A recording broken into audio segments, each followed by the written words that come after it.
네, 앞서 보신 대로 오늘부터 사회적 거리두기 2.5단계가 시행되면서 카페와 음식점 등 곳곳에 영업 제한 조치가 내려졌습니다.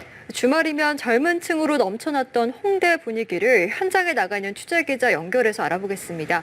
정인용 기자. 네, 저는 서울 마포구 홍대거리 가운데서도 특히 음식점과 술집 등이 밀집해 있는 곳에 나와 있습니다. 먼저 제 뒤로 보시면은 이렇게 텅 빈 거리 모습, 사람이 거의 없는 모습 보실 수 있고요. 그리고 건너편을 보시면은 바로 옆에 보시면 평소 줄을 서서 대기하던 포차는 이렇게 각종 안내판만 붙은 채 문이 닫힌 상태입니다.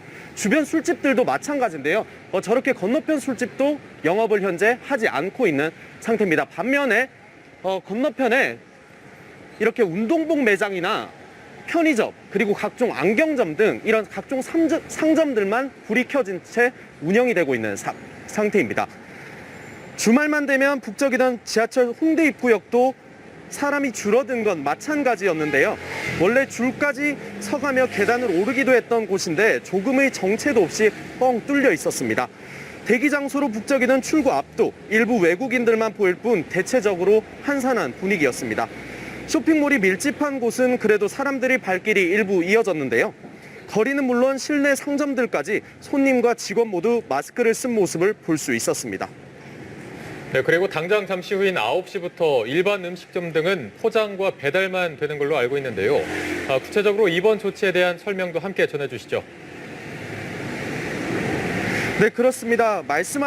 이번에 시행하는 사회적 거리두기 2.5단계는 수도권을 중심으로 한 감염 확산세를 잡되 경제적 타격을 최소화하기 위해서 실시됐는데요. 말씀하신 것처럼 우선 밤 9시부터 이튿날 새벽 5시까지 모든 음식점은 매장 내 영업이 제한되고 포장과 배달만 된다고 보시면 됩니다. 식당부터 호프집이나 치킨집, 패스트푸드점, 빵집 등 모두가 여기에 포함이 됐는데요. 다만 개인이 운영하는 소규모 카페는 이번 제한 대상에 들어가지 않아 영업이 기존처럼 가능한 상태입니다.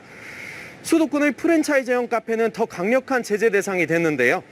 영업시간과 관계없이 매장 내에서 아예 음식과 음료를 섭취할 수 없어졌습니다. 포장해서 가는 것만 된다는 이야기입니다.